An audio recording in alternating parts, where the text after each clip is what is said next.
फिर से तैयार हैं किसानों को कन्विंस करने के लिए? इस देश के लोकतंत्र का ये सबसे पहला कर्तव्य बनता है, लोकतंत्र में जनप्रतिनिधि का और सरकार का, कि जनता के साथ संवाद करते ही रहना चाहिए। और हम लगातार करते हैं। हम कभी भी संवाद टूटना जिसके पक्ष में है ही नहीं। हर किसी को, मुझे भी सुनना चाहिए, मेरी सरकार को भी सुनना चाहिए और बातचीत करना ही चाहिए। बातचीत हमेशा होनी चाहिए और इश्यू पर चर्चा ना हो ऐसा नहीं है। जैसे हम बजट के पहले बजट कैसा बने हद से क्यों पूछते हैं, किसानों से भी पूछते हैं कि बजट कैसा बनना चाहिए, उनके विचार लेते हैं। ये हम तो मानते हैं कि सब कुछ ज्ञान बाबुओं के पास है और नेताओं के पास है, ऐसा हम नहीं मानते हैं। हमारे देश के पास, हर नागरिक के पास अनुभव है, हर नागरिक के पास ज्ञान का भंडार है। हम तो सबसे संवाद करना चाहते हैं, सबसे सीखना चाहते हैं, सबके सुझावों के आधार पर हम चलना चाहते हैं। कोविड के टाइम फर्स्ट वेव और सेकंड वेव, उसके बारे में आपने अपने स्पीच में भी जिक्र किया कि उसे आपने कहा कि जो कोविड के अगेंस्ट जो हमारी लड़ाई थी वो वी वर विक्टोरियस, मतलब भारत जो है वो विक्टोरियस उभर के आया। लेकिन आपने ये भी कहा कि महाराष्ट्र की सरकार और दिल्ली की सरकार जो है वो नकारात्मक कार्य कर रही थी। लेकिन अरविंद केजरीवाल, राहुल गांधी और शिवसेना ने, तीनों ने कहा कि नहीं, ये गलत है। कोविड की लड़ाई में जो नाकामयाबी सरकार की थी, सेंट्रल गवर्नमेंट की थी, वो हम पे लादा जा रहा है। मैंने ये कहा कि कांग्रेस पार्टी, जब लॉकडाउन हुआ, WHO समेत सब लोग कहते थे कि जो जहां है वहां रहे, वो एक जगह से दूसरी जगह पे न जाए, वरना कोरोना के वो शिकार हो जाएगा, उसका जीवन को तकलीफ हो जाएगी। और उस समय कोरोना किस चाल से चलता है, उसका रूप रंग क्या है, कोई पता ही नहीं था दुनिया को। लॉकडाउन, अफरा तफरी में लॉकडाउन राज्यों ने शुरू कर दिए थे। राज्यों ने लगातार अपनी तरफ, और एक राज्य लॉकडाउन कर रहा है तो दूसरे, तो इसलिए नेशन वाइड कुछ करने की आवश्यकता बन गई थी। ये लोग भूल जाते हैं, लॉकडाउन पहले से ही राज्यों ने शुरू कर दिए थे। भारत सरकार ने तो बाद में लॉकडाउन का निर्णय करना पड़ा सबको एक साथ उसकी स्थिति सुधारने के लिए। दूसरी बात है, मैंने कहा कांग्रेस पार्टी ने फ्री टिकट दे करके लोगों को प्रोत्साहित किया कि आप जाइए। वो टिकट तो दिया उन्हें 500,000 लोगों को, लेकिन हवा बना दी कि जाओ।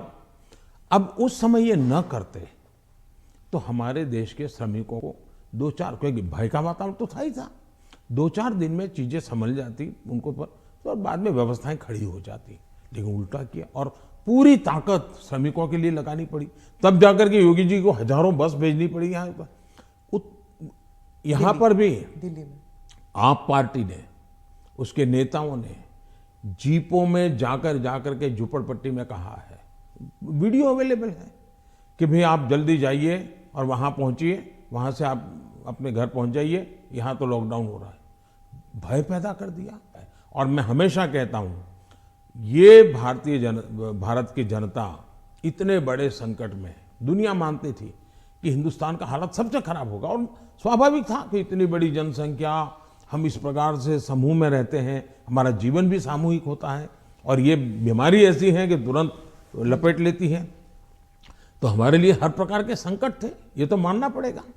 और बीमारी ने दुनिया भर को जिस प्रकार से समृद्ध देशों को तबाह कर दिया है, उसकी तुलना में हम बच पाए, तो हम गर्व से कह सकते हैं कि भाई हिंदुस्तान के नागरिकों ने, जो भी उनके पास संसाधन थे, उन्होंने अपने डिसिप्लिन को फॉलो किया और उन्होंने अपने आप को बचाने में काफी मदद की। तो विजय, मैंने जो भी कहा है 130 करोड़ को, लेकिन मैंने ये कभी नहीं कहा कि कोरोना खत्म हो गया। मैं तो आज भी कहता हूं, ये बहुरूपिया है, वो कभी भी नए रंग रूप के साथ मैदान में उतर आता है और हमारी स्थितियों को चुनौती देता है। हमें हर बार डायनेमिक व्यवस्था से नई नई व्यवस्थाएं खड़ी करनी पड़ रही है और हमें जागरूक रहना पड़ेगा। प्रधानमंत्री जी, चुनाव 5 राज्यों में है। अब पंजाब की बात करती हूँ, तो आपको क्या लगता है कि बीजेपी ने जो अपना एलाई खोया है पंजाब में, उसकी वजह से, मतलब तीसरी पार्टी आ रही है शायद पंजाब में पहली बार, पर बीजेपी कभी अपना रूट्स बना नहीं सकी उस राज्य में। क्या आप इसको एक राजनीतिक विफलता मानते हैं? मैं समझता हूं कि मेरी पार्टी के जो वरिष्ठ नेताओं ने उस समय जो नीतियां बनाई, जो रणनीतियां बनाई, वो उस समय के लिए बहुत अनिवार्य थी और उसके कारण पंजाब की एकता, पंजाब के अंदर फिर से एक बार शांति का माहौल बने, पंजाब खून खराबे से बाहर निकले। और मैं मानता हूं कि भारतीय जनता पार्टी ने अपने राजनीतिक स्वार्थ के बजाय पंजाब का हित सुप्रीम माना और उसने राजनीतिक जो भी कॉम्प्रोमाइज करने की आवश्यकता थी किया। वो बहुत जरूरी था, इसलिए किया। हम पंजाब को खून खराबे से बाहर निकालना चाहते थे, हम पंजाब को शांति देना चाहते थे और उसके लिए अगर बीजेपी का नुकसान होता है तो होने देंगे, ये हमने होने दिया। बीजेपी तब भी पनप सकती थी, लेकिन हमारे लिए जरूरी था कि हम उस रास्ते पर चले जिसके कारण हम यहाँ पर सुख शांति का माहौल बनाने में हम बहुत बड़ा पॉजिटिव योगदान दे सके, और वो हमने किया और पंजाब को बाहर निकालने में उस संकट से बाहर आए। जहां तक राजनीति का सवाल है, आज भारतीय जनता पार्टी सबसे अधिक विश्वसनीय पार्टी के रूप में पंजाब में उभरी है। आपने देखा होगा बहुत बड़े वरिष्ठ लोग, समाज जीवन के वरिष्ठ लोग जिनका राजनीति से लेना देना नहीं थे, वैसे बहुत बड़ी मात्रा में पिछले दिनों भारतीय जनता पार्टी ज्वाइन किया है। फिर जो राजनीति के बहुत बड़े महारथी हैं, ऐसे लोगों ने भी अपने पुराने दल छोड़ करके भारतीय जनता पार्टी, टिकट दे या न दे, लेकिन भारतीय जनता पार्टी पंजाब के स्थिरता के लिए, पंजाब के विकास के लिए, पंजाब की शांति के लिए बहुत जरूरी है और इसलिए पंजाब में भारतीय जनता पार्टी का शासन बनना चाहिए। आज पंजाब से आवाज उठी है और इसलिए है हम आगे बढ़े हैं। आज दो दल भारतीय जनता पार्टी के साथ जुड़ गए हैं। कैप्टन साहब और ढींडसा साहब बहुत पुराने लोग हैं जो राजनीति के वहाँ महारथी रहे, 3-3 दशक तक जिन्होंने वहाँ की राजनीति को दिशा दी है। ये लोग आज भारतीय जनता पार्टी को पसंद कर रहे हैं और इसलिए मैं मानता हूँ कि भारतीय जनता पार्टी पहले की तुलना में बहुत ही यशस्वी होगी। पंजाब के लोगों के जो एस्पिरेशंस, कई कारणों से हमने भी शायद कॉम्प्रोमाइज कर करके अपनी पार्टी का नुकसान किया, हो सकता है कुछ लोगों का भी हुआ होगा, लेकिन अब जब हम खुल करके आए हैं तो उनका भी हौसला बुलंद हो गया। जो लोग दबे हुए रहे थे वो भी खुल करके हमारे साथ आए हैं। हमने किसान को डायरेक्ट बेनिफिट के लिए हम अड़े रहे, हमने कैप्टन साहब को समझाया, कैप्टन साहब हमारे साथ थे, उस समय वो मुख्यमंत्री थे, सहमत हुए और किसान को डायरेक्ट बेनिफिट ट्रांसफर हमने किया पंजाब में उसकी खेत की। तो मैं 1000 से ज्यादा वीडियो निकली है, 1000 से ज्यादा सोशल मीडिया में, एक मिनट की वीडियो में देख रहा था, मैंने भी कभी 10-12 तो देखी होगी। किसान कह रहा है कि मेरा खेत तो उतना ही है, मेरी फसल वही है जो मेरे 20-25-30 साल से हम कर रहे हैं, पैदावार भी उतनी है, लेकिन मेरे घर में इतने रुपये पहले कभी नहीं आए जितने मोदी जी की सरकार ने डायरेक्ट बेनिफिट ट्रांसफर का निर्णय किया और किसान को जो माल है उसका पैसा सीधा बैंक में खाते में उसके जाएगा। तो सारे बिचौलिए गए, कट जो होता था वो गया और मुझे मेरा पूरा पैसा मिला। ये छोटा किसान आज भारतीय जनता पार्टी का जय जयकार कर रहा है। जी, आप जब गए थे पंजाब तो आपका काफिला ब्रिज पे अटक गया था और आपने किसी ऑफिशियल को कहा कि आपने चीफ मिनिस्टर को कही है मैं जिंदा वापस जा रहा हूँ। बहुत सारी इन्वेस्टिगेशन भी चल रही है सिक्योरिटी को लेकर, लेकिन उस वक्त आपको कैसे महसूस हुआ था, क्योंकि आप पंजाब से पता नहीं कब से जुड़े हुए हैं? मैं इस पूरे नॉर्थ से पार्ट से मेरा बहुत निकट नाता रहा है। मैं पंजाब में बहुत रहा हूँ, मैं पंजाब की मेरा बड़ा नाता रहा है। मैं मेरी पार्टी का काम वहाँ करता था। मैं पंजाब के लोगों की जो वीरता है ना, मैंने देखी है। पंजाब के लोगों के दिल को मैं जानता हूँ। मैं आपको एक उदाहरण बताता हूँ।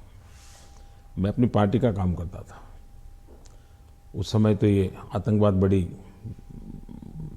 एकदम हालत बड़ी खराब थी, शाम के बाद कोई निकल नहीं पाता था और मैं शायद मोगा में था या तरन तारण में था, मुझे याद नहीं है आज, और मुझे अगले स्टेशन पे जाना था, लेकिन कार्यक्रम के कारण देर हो गई। मैं और मेरे ड्राइवर दो ही थे, हम निकले और दुर्भाग्य से हमारी गाड़ी खराब हो गई रास्ते में। तो हम कोशिश कर रहे थे लेकिन गाड़ी चल नहीं रही थी। उस समय एक पुरानी एम्बेसडर मेरे पास थी, धक्के भी लगाए, कोशिश की। तो खेत में 2-3 लोग थे, सरदार थे, वो दौड़ते हुए आए। उन्होंने भी धक्के लगाने में मदद की लेकिन गाड़ी नहीं चली। फिर हमने कहा भाई नज़दीक से हमें कोई मैकेनिक मिलेगा कि नहीं मिलेगा। तो साहब यहाँ तो अभी तो कोई मिलेगा नहीं, बहुत दूर दूर है। फिर उन्होंने मुझे कहा कि देखो भाई, तुम्हें बुरा न लगे तो एक बात करो। मैंने कहा क्या? बोले तुम गाड़ी यहाँ छोड़ दो, तुम और तुम्हारा ड्राइवर खेत में हमारे साथ चलो, हमारी वहाँ झोपड़ी है, वहीं खाना खा लो और रात को रुक जाओ। सरदार परिवार, जिस प्रकार से उन्होंने मुझे संभाला, उन्होंने कहा भाई कुछ भी हो तुम सुबह जाना, अब यहीं रुक जाओ। बाद में उनको पता चला मैं तो भाजपा का कार्यकर्ता हूँ। वो कहा ठीक है भाई, तुम भाजपा के हो, कुछ भी हो, तुम आज रात मेरे यहाँ रुको। मैं हैरान हूँ जी, खेत में उन्होंने अपनी जो छोटी सी जगह होती है उसमें रखा, मेरा खान पान की व्यवस्था की, और सुबह उनका बेटा जाकर के एक मैकेनिक को ले आया, गाड़ी ठीक की। और मैंने पंजाब का ये दिल देखा है जी, इन सरदारों के भावों को जानता हूँ मैं इतने। और मेरे तो गुजरात में, मेरे कच्छ में अंदर इतने मेरे परिवार हैं सरदार। मैंने जब लखपत में गुरुद्वारा का भूकंप में नुकसान हुआ था, मैं वहाँ गया देखने के लिए, मुझे बड़ा दर्द हुआ। तो मैं ऐसे ऐसे कारीगरों को लाया राजस्थान वगैरह बाहर से कि वैसा ही मुझे गुरुद्वारा बना के दो जो गुरु नानक देव जी के जहाँ चरण पड़े थे, बनाया दोबारा।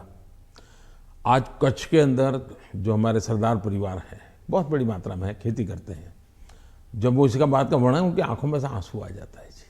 और मैं अभी कुछ दिन पहले भी एक वर्चुअल मीटिंग में मैंने उस गुरुद्वारा में सबसे बात की, मेरा इतना लगाव रहा है जी। आपने देखा होगा, एक किताब है पढ़ने जैसी है सरकार की, शायद अंग्रेजों के ज़माने में जी भी सिख कौम के लिए नहीं हुआ है। अंग्रेजों के ज़माने में, कांग्रेस के ज़माने में तो हुआ ही नहीं है। ऐसे अनेक काम मैंने देश के कल्याण के लिए, हमारे सिख भाइयों की वीरता का सम्मान करने के लिए किए हैं। और मुझे गर्व है, चुनाव की जगह पर है, लेकिन मैं मानता हूँ ये मेरे देश के वीर जवान हैं, मेरे देश के सच्चे किसान हैं, उनके कल्याण के लिए मैं जितना कर सकूँगा मैं करता रहूँगा। तो क्या उस दिन आपको ऐसे लगा कि ये राजनीतिक आंदोलन था इसलिए ऐसे हुआ? ऐसा है कि इस विषय में मैंने पूरी तरह मौन रखा हुआ है, क्योंकि सुप्रीम कोर्ट स्वयं इसको गंभीरतापूर्वक इस बात को देख रही है। मेरा कोई भी वाक्य पूरी जो चल रहा है उस पर प्रभाव पैदा करे यह उचित नहीं है। जो भी है सुप्रीम कोर्ट के द्वारा जांच कमेटी निकालेगी, जो सत्य होगा देश के सामने आएगा, और हमें तब तक इंतजार करना चाहिए। जी, आपने